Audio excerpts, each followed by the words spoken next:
93 students comprising boys and girls were in 2020 offered a scholarship by the immediate past administration in Zamfara state to study in Cyprus. The students are, however, reportedly facing hardship in that country, as they are said to have been denied access to lectures and cafeteria, as well as evicted from their hostels, ostensibly due to the Zamfara state government's failure to settle their outstanding school fees and rent. At a media briefing in Gusau, a non-governmental organization, Zamfara Circle Community Initiative, described the situation of the students as very terrible and precarious. Chairman of the organization, Dr. Aminullah Safi, said the students have been stranded in Cyprus, a situation that has forced many of them to sleep in mosques, while several others have engaged in menial jobs to feed themselves.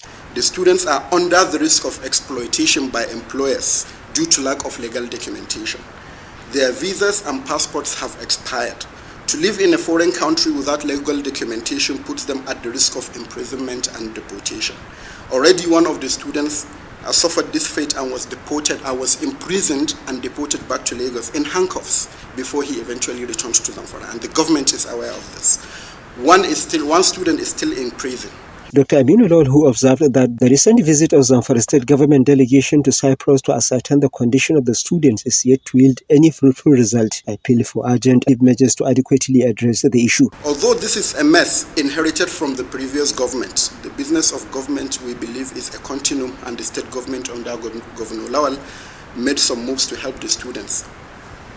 But it is clearly dragging its feet in alleviating the students' suffering.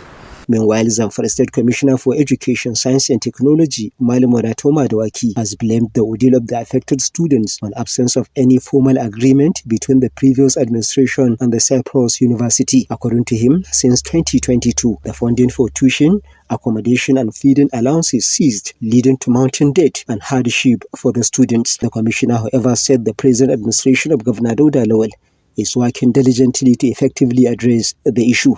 The process has reached advanced stage for the payment of the following for our Cyprus students: 1 year accommodation fees, 2 6-month feeding allowance for the students, 3 renewal of their passports, 4 renewal of their resident permits, which is being handled by our diplomatic staff there at the diplomatic office in Ankara, Turkey. In Gusau, Jamilu Ibrahim, NTA News.